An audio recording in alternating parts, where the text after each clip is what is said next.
دا کونډېل غرنۍ دره ده. شاوخوا یې په بانډو کې په ګڼ شمېر کورنۍ استوګنه لري. کونډېل دره د ماڼوګي ولسوالۍ له مرکز نږدې 10 کیلومتره وړاندې د غرونو په څوکو موقعیت لري. د همدې درې خلکو ته د روغتیایي اسانتیاو رامنځته کولو په موخه په یوه شخصي کور کې روغتیایي خدمتونه پیل شو.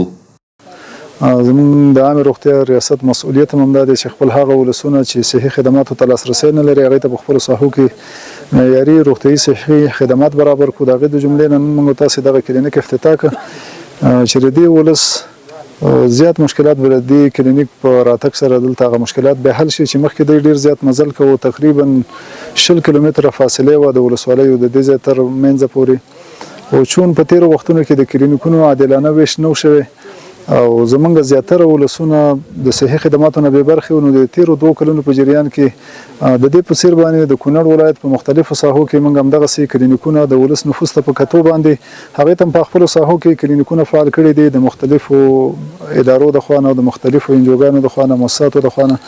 موږ د ولس ته ډاډ ورکوو چې زموږ د سرې میاشتې دروازې د ټولو مسلمانانو په مخ خلاصې دي او کوم مشکلات چې وو نو موږ سره د شریکۍ زموږ په توان کې څو د دې نظر قربان ان شاء الله تعالی. د ماڼوګي ولسوالۍ مربوطه د مچکمال نټ تریوکر ساحه چې دلته ټوټل نفوس 4200 وګړي اوسیږي چې په دې کې د واکسینو خدمات 840 ماشومان چې د 15 کالو څخه ښکته عمرونه دي دې ته به موږ 11 انټيجن واکسین تطبیقوو او دا معهد وعده ده.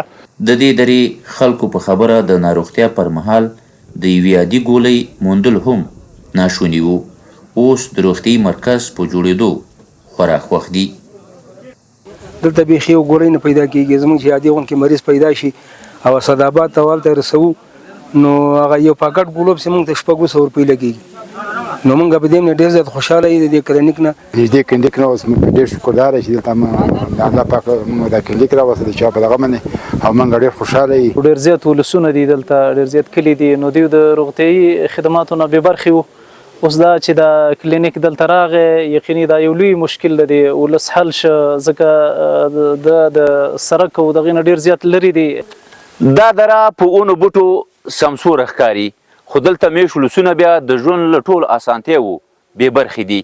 تازه له مودو وروسته د همدې درې خلکو ته روغتیایي خدمات پیل شو.